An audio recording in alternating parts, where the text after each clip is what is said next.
Welcome back, Masterpiece Women, to the Masterpiece Women podcast.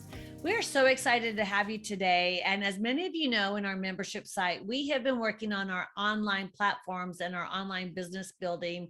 And one of the key elements to that is your content. So I have asked Sophie Higgins, who is a content specialist, to come talk to us today and share valuable knowledge about how do you create a valuable asset and content for your program. So Sophie Higgins, welcome to Masterpiece Women. Thank you for joining us. Thank you so much for inviting me. I'm really glad to be here. I just love collaborating with people like yourself. So first, I would like to know, tell us a little bit, who is Sophie Higgins? How did you get started in this market?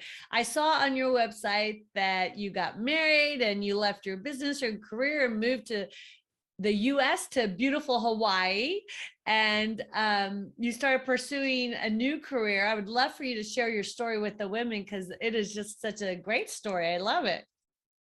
Thank you so much. Yeah, I will try to make it short. There's a lot of small nuggets in that story, but basically, to be really brief, I have 20 years of experience in the education industry as an educational consultant, 3 master's degrees from Denmark, where my accent is from, where I first started in teaching writing and teaching visual arts, and then I moved into leadership and ended my career in Denmark as principal of a high school. And the whole time, my purpose was, how do I improve learning outcomes for the greatest number? I published 5 textbooks about this and was out as a speaker very often. And bottom line is, I just love learning. To me, it's the pathway to freedom. And then when I met my husband, we were brought together on 3 different events by the universe or by higher power, whatever it is. It was unplanned, but we met in Ireland, in the island of Jersey, and in Portugal 3 years in a row, and we had not planned it. So we were just brought together by something bigger than ourselves. And we ended up moving over here in January of 2019. And when I came over here and after I got my green card, I was like, well, how do I use all this background and experience to help people in the US and globally? And based on my profile on LinkedIn, people started to reach out to me and ask me, hey, can you help with online courses? And it was just like, of course, that's what I need to be doing, because they saw my background and experience and could see that I could actually help with that. So that's what I've been doing for the past year, really building my business and establishing really good client relationships. I love that. That's awesome. I love how you used all your gifts and talents. And even when we pivot, right? And at our age, isn't it interesting how oftentimes the things that we don't even expect are what cause us to pivot, and to be able to pivot well, because all those great resources, all those great talents are not wasted. And now you're able to utilize them. So tell us a little bit about how you help women build their online businesses and platforms. Are you focused primarily on coaches? Who is your target audience? So primarily it's coaches, consultants, wellness experts, that realm of people and women who has really great expertise, and they don't necessarily know how to translate that into an online course or to scale their online business.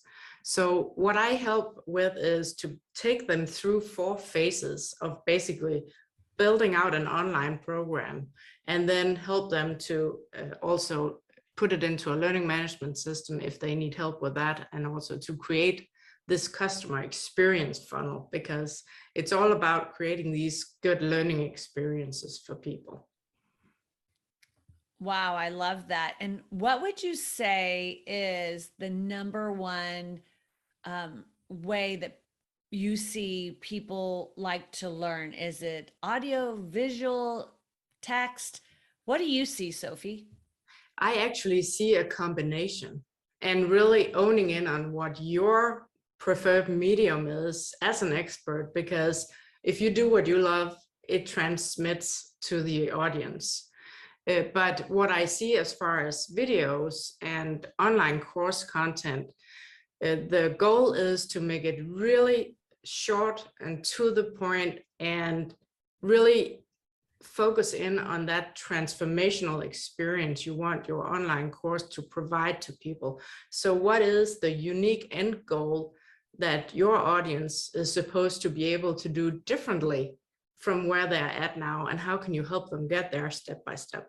So part of the creation process, or the content creation process, is really zooming in on this big end goal, this point B that people don't quite know how to get to, and where you're the expert in leading them. Excellent. And talk to me a little bit about being an expert, because you work with a lot of people that are probably newer to the industry. And I think there's this huge misconception with people that you have to have a doctor's degree or, massive university to really be able to teach something. I want you to break that that lie, that myth to the women today, and talk a little bit about the experience you have with women and how that's not true. Oh yeah, and I would actually say sometimes the opposite, because if you have a whole lot of education, sometimes you have a really difficult time speaking in a language that other people understand. And so if you really build on what's your experience, how have you gone through a transformational process yourself, and how can you then help guide people? That's really what it's all about. So just you being one step ahead of other people that wants to follow you and take your lead, it's really all that it takes. I love that. And that's what I say all the time too. You just have to be one step ahead of them. We just started our membership this year, the beginning of the year. And in our membership, the women are learning how to create a membership platform. And I'm certainly not the expert, but I have gone out and learned and learned and learned and been, gotten mentorship and paid a lot of money to hone in on my expertise in that. And I'm still not the expert, but I can definitely tell you how to do it, and I can help you do it, and we're doing it and we're thriving, but I don't have a degree in it. And so I think sometimes you're so right, Sophie, like just being that one step ahead of them is so invaluable. And that, and also being honest, being honest about where the mistakes are, where the pitfalls are, what you tried and failed at, and how you succeeded to getting past those obstacles. I love that. I actually, as you say that, I was teaching a class the other day. I was doing a live class and I have all these women on, and I realized there was a typo on the PowerPoint. I was like, oh, well, that's embarrassing. I said, hold 1 minute, click, click, click. Oh, here you go. And I said, see, you don't have to be the expert. You just have to be willing to just be real. And sometimes you mess up, and because it was a terrible graph of, technical error or something. I forget what exactly was on there, but it was hilarious. I'm like, well, it's fixed now. Sorry, ladies. But yeah, and it's really that thing about not having to be perfect. I've spoken a lot with the group I'm working with right now in creating their online courses, and this one woman, she's like, oh yeah, I feel like I have all this content, but I don't quite know how to get it out there. And the main point is just start where you are at, and then build from there. And then it's gonna expand. And the more you try, the better you get at it. And again, like I said to her, remember, Rome was not built in a day. And it just takes time. absolutely. And are there some key principles that you teach when you teach your online courses? Yeah, so I basically take people through 4 phases to make sure that they have a successful course that is ready for launch. And the first phase is idea clarification, really focusing in on what's your unique skill, experience, background, your passion that makes you the perfect transformational guide for your audience. And then how does that translate into a course where people are going to learn something that they didn't know before, they were not able to do before? And then test your ideas with some audience research, market research, a little competitor research, also to set a pricing strategy that makes your course a good product market fit. And then that's the phase of the idea clarification. The next phase is the content creation.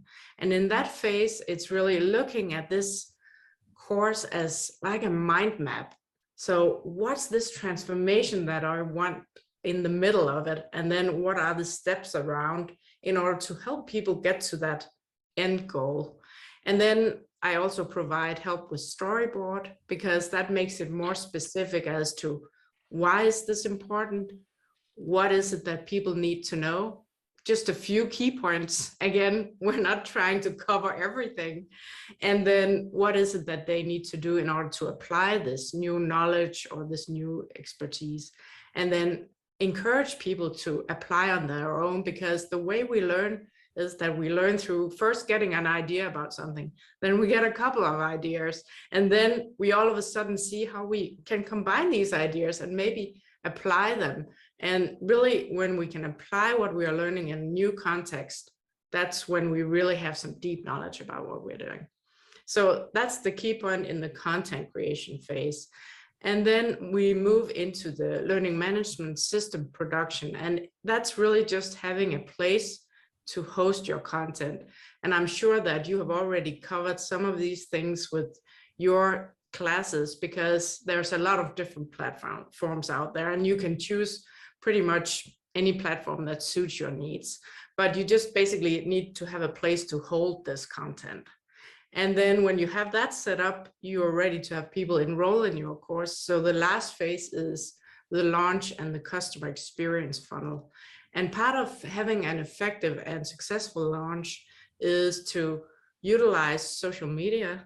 And like you were mentioning, you have been talking about repurposing your content. So part of the whole process is also, as I create content for my online course, I can take small snippets of it, post it on YouTube, post it on my other social media platforms. So again, I really try to be effective with my content and my time as well. And then an email campaign, because mainly the leads for online courses, they come from social media, they come from your list of leads. So those are two really important things. And then you can have like you were talking about the lead magnet, like have a free webinar, again, thinking things where people can get to know you and see you as an expert they would like to follow. Absolutely.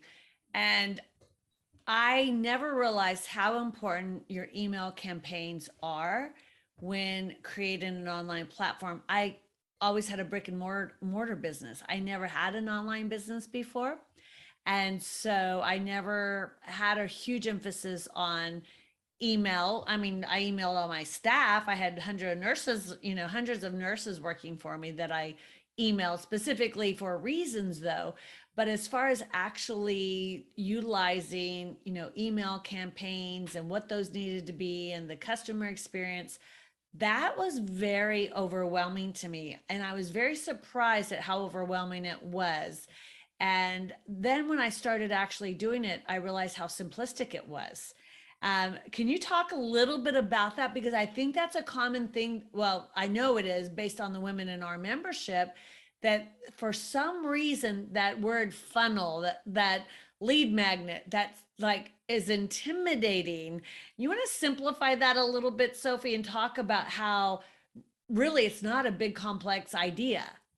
Yeah, because really, basically, if you have some content you put your love and your passion and your effort into, you want it to be found by people. You want to share that with them. And some of the ways to do that is like have that email campaign. So what I do, I have like a swipe file in my course with 10 email templates that you can just kind of swap out the topic or the date and fit it to your own campaign and then send it out. So you basically have like just a primer. Hey, I'm creating something new, so people know that there's something new coming up.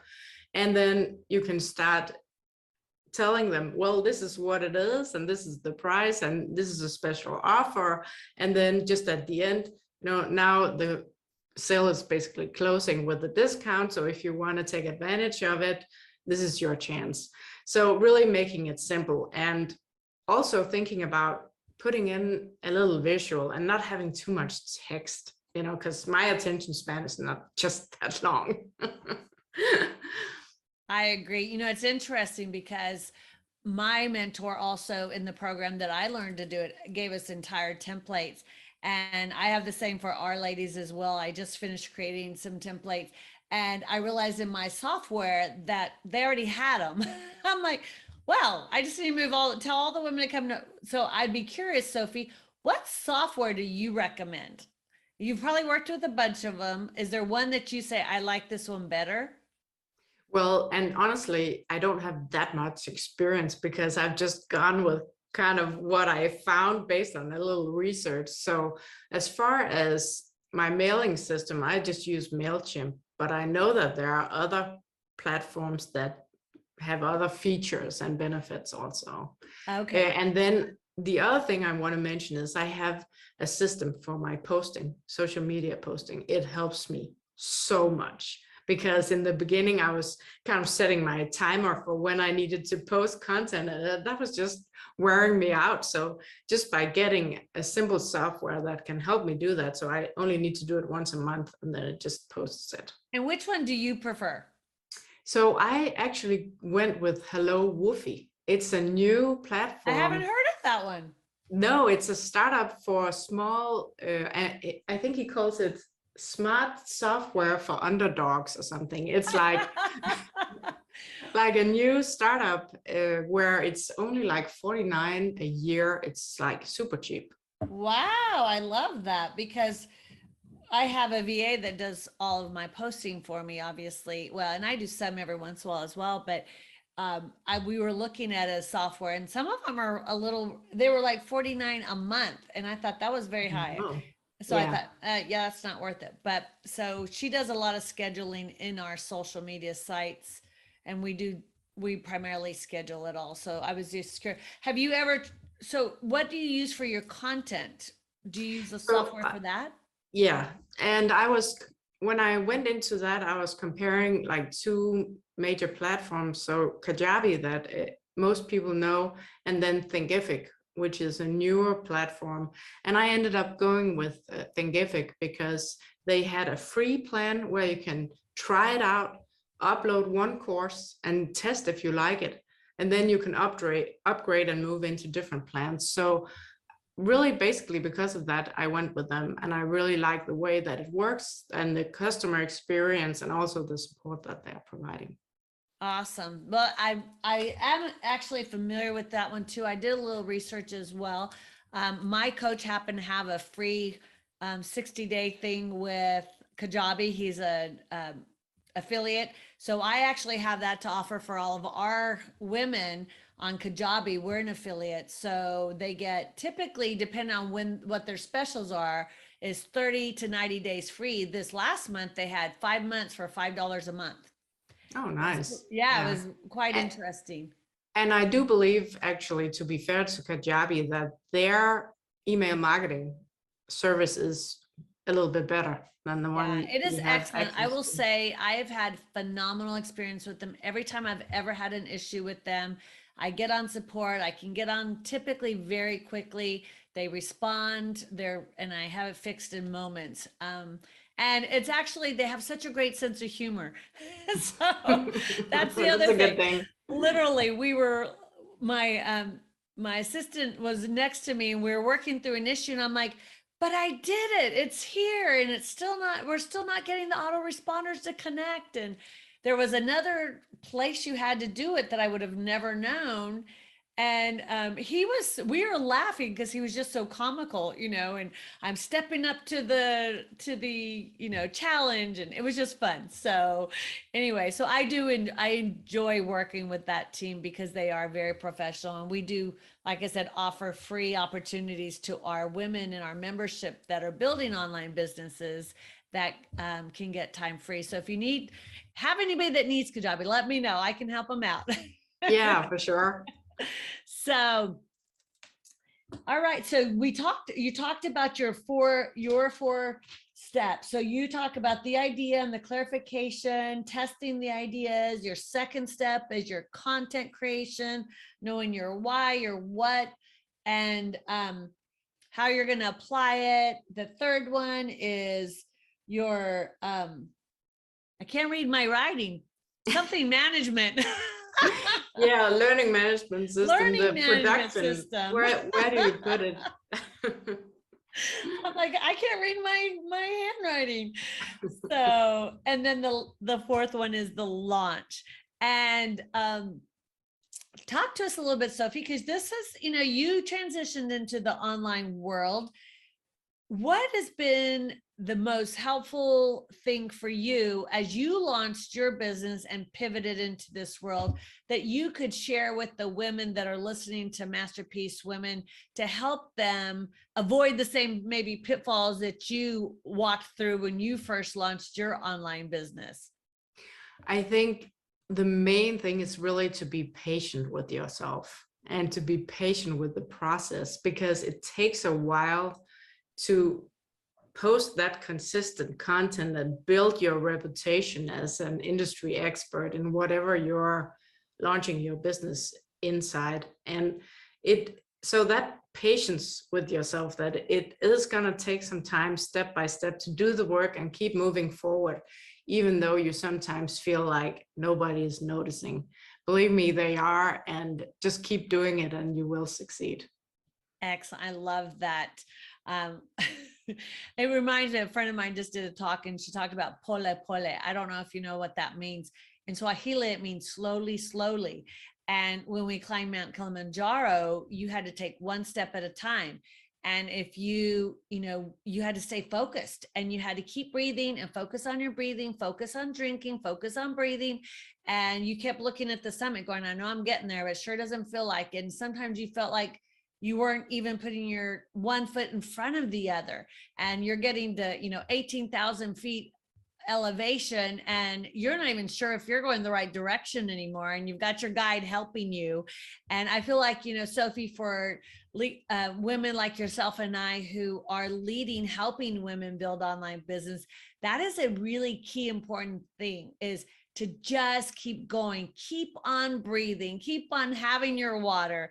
You have to keep nourishing yourself and learning, because everything we do, and you mentioned it just a few moments ago, it's okay if it's not perfect the first time. Just get it out there. Get out there and get it done, get it started. You don't have to be perfect, because it's a work in progress.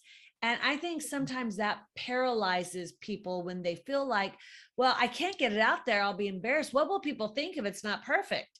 Well, that's what paralyzes most people, is worrying about what people think. Have you had that same experience with your women that you're coaching in this?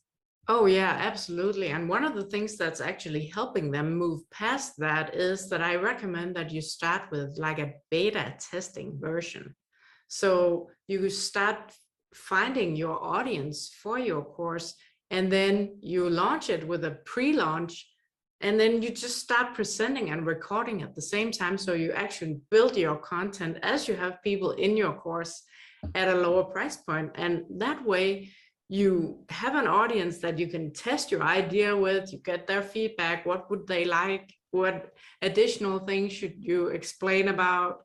And then you are actually building out all your content that way. And it is really helpful. And that was something that is one of the women, she just said, this is so helpful. Now I can actually go out there and start testing it.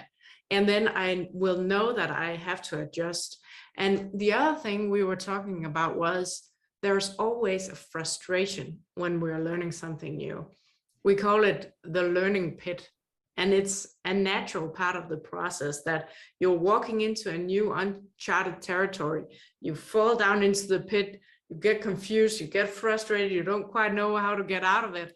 And then little by little, you learn how to move forward, just like you were saying with that climbing the mountain, that you then all of a sudden, oh, it wasn't really that hard. And then you look back and you're at a new vantage point. So that's really what that's about. And just knowing that that's a natural part of any learning, and anything new we are doing is helpful too. Absolutely. That's a really good point. So, so, so true. Well, I love your website because it's so colorful and it's so Your colored pencils are beautiful. And I would love for you to talk a little bit about content when we're talking about content creation, how important graphics and the look and feel of it is. What is your experience with that? I just love colors, and I'm glad that you noticed that because it's interesting because it's also part of my personal history. When I first met my husband, all that was in my closet was black, white, a little bit blue. And now I'm in Hawaii and it's all bright colors. So I've kind of taken that and put it into my branding because it's a really important part of who I am today. And then also when I think about presenting, again, making it short, to the point, and visuals are just so helpful because it tells stories and it inspires us to think alongside with whoever is presenting. It just triggers something in the brain. I love that. You know, it's really funny because I actually was kind of paranoid when I first started this because I'm a nurse by profession. And in nursing, they teach you the KISS method, keep it simple, stupid. So even in my writing, it's typically block, block, block, block, block. And I worried about that because my partner who launched Masterpiece with me, who's an attorney, who's an incredible writer, she would write these like beautiful essays. And I'm like, oh my goodness, I cannot write like that. Of course, my number one thing I tell all the women, do not compare yourself to others or you'll never go anywhere in life. That's the number one fear you got to get out of there is don't compare yourself to others and don't compare your content. Don't compare you because people are going to want what you have to offer because it's you and they grow to like you and respect you and to value you. So that's number one. But I was worried about that. And it is interesting because what I found in my content, because of my personality, they expect it to be short, sweet, and to the point.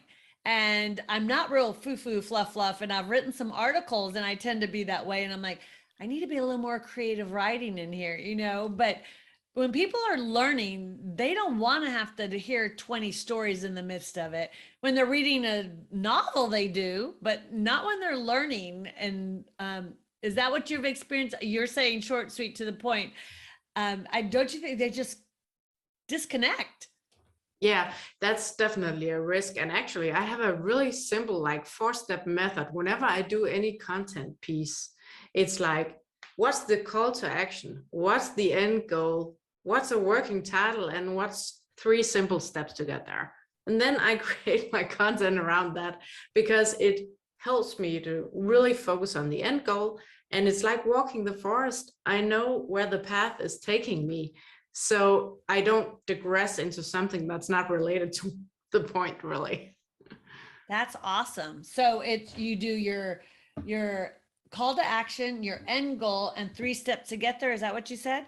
Yeah, and then I just have a working title, and then I test my working title in some of those headline analyzers out there to get a good SEO score and some emotional words in there.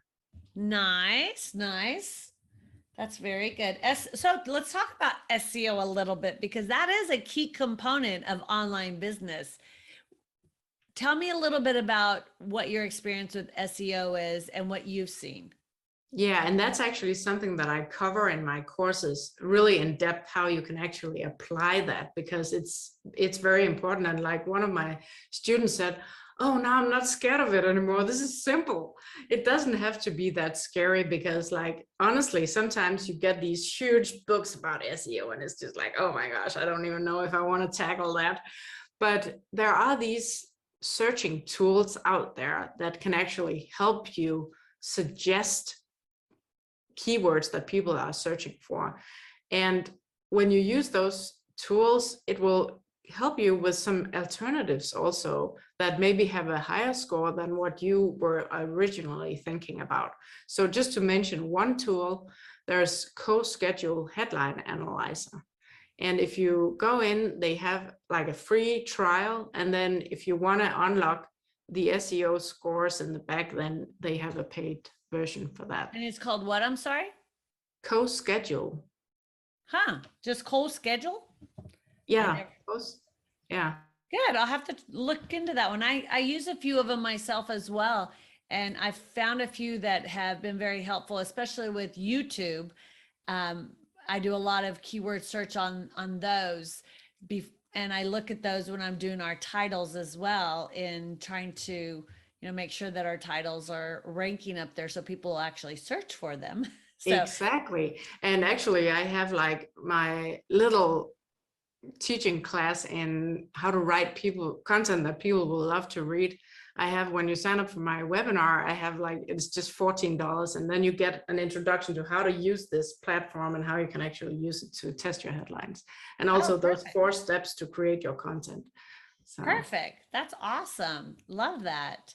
Well, good. Well, tell me, we're just about out of time today, Sophie.